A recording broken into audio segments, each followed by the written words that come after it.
they brush against you in a hurry and they say, I'm sorry. And if you look at the person and you know he is really sorry, you would certainly forgive them there and then. So sins which are preliminary, in which there is no will, like I mentioned in the case of Adam's sin, they are immediately forgiven if the person is sorry. But even if the sin is very small and incidental or accidental, and the person, probably walks as if he doesn't care for you, you will not forgive. Even if he says, I'm sorry, in a hoarse, formal, mechanical voice, you will not forgive. You may not say it to him, but your heart will feel still the pain and anguish of having been offended against. So extend this experience, human experience, to other fields where people are against you, disobey you, displease you. Why you forgive and what are the requirements of forgiveness? If you fulfill those requirements of forgiveness in relation to war, then your seeking forgiveness from Allah would prove effective. Because He is kinder to His people, His servants, than man is to man, or man is to human being in general, or woman if you insist. I should also include the word woman. If a woman forgives the sin of others, why not God? He is kinder to people than a woman can be. Hazur, recently I attended some meetings held by the international relief agencies, Right. like the Safer World and Amnesty International, Mm-hmm. Refugees Council. Right. And there was a sense of hopelessness in regard to what was happening in the Balkan states. With the disappearance of Soviet Union, there seemed to be a vacuum of power in those countries. Had you not this experience of yours, would your opinion be different? I was going to ask... Had you not dialogued with them and heard from them what they think, what would be your personal assessment of the situation? Well, that of hope or hopelessness? Hopelessness. So it's a common thing. Yes. You don't have to refer to these organizations. This is the common impression of the whole mankind today. Yes. The hopelessness was also shared by the people who were there in terms of politicians. And they felt that in the current arena where United Nations have failed in Bosnia, where Europe has failed in Bosnia, they feared that the same things was inevitable in those states because of the ethnic groupings within those countries. Does Hazur think there's any way we can avoid such a thing in the given framework of the world at the moment? You see, the basic issue is simply that of willful act of injustice, or injustice out of a situation which is imposed on you, you can't help.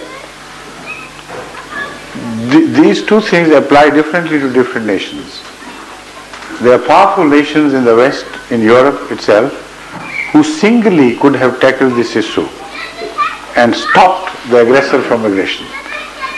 If Europe's collective mind had permitted Germany to do that, Germany could effectively do that. There is no question of any, prolonging of this misery. So they are in fact willful partners in the crime.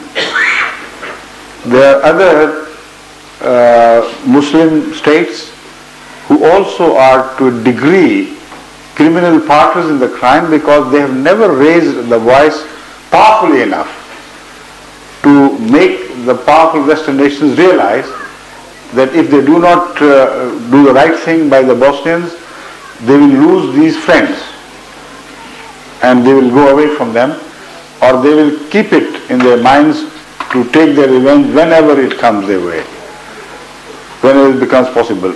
Now that realization is only born out of deep sincerity. Verbal protests do not mean anything. Even a child understands when a mother means something and when she does not mean anything.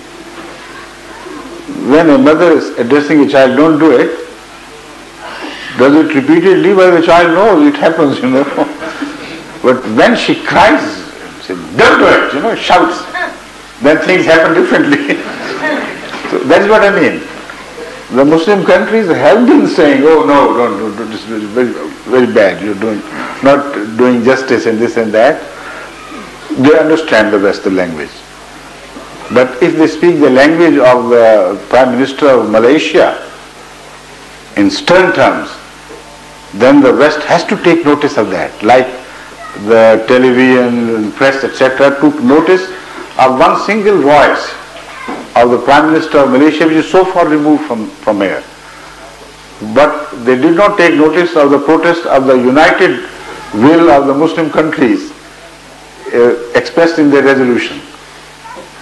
So they also become partners in crime.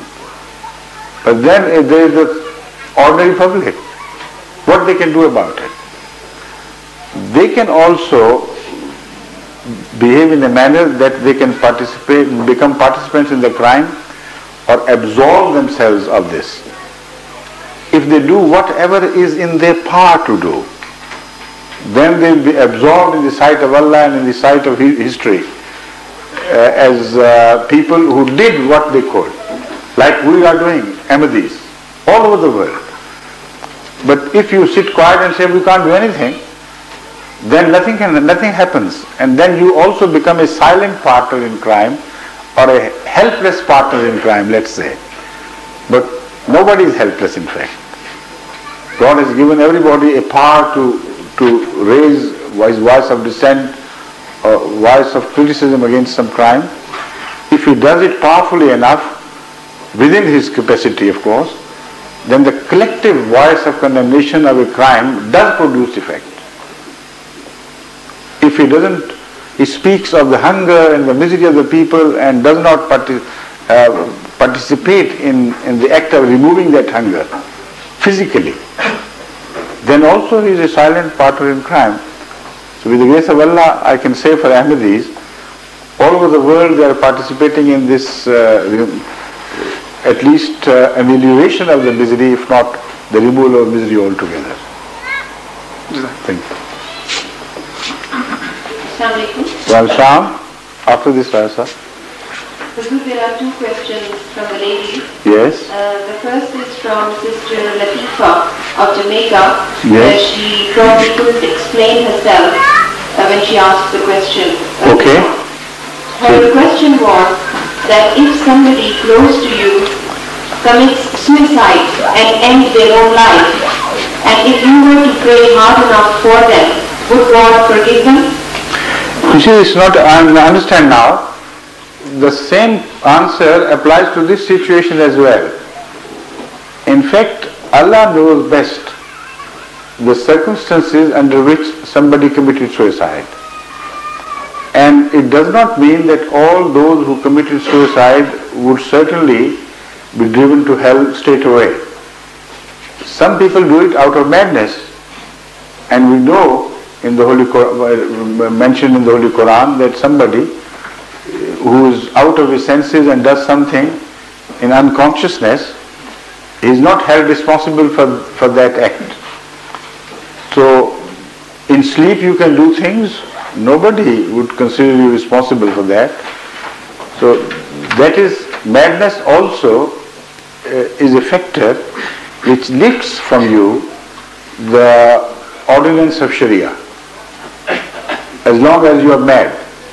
Now, outsiders cannot judge the type of madness which may cause suicide, and as such, we can't take the decision into our hands and say he was mad, so it's all right. Allah knows best. So that is why generally the janazah prayer of such people is not said. It doesn't mean that it is not said out of hopelessness for them. It is because we don't know. The affair of such a person is in the hands of Allah. Let him decide. as far as the prayer is concerned,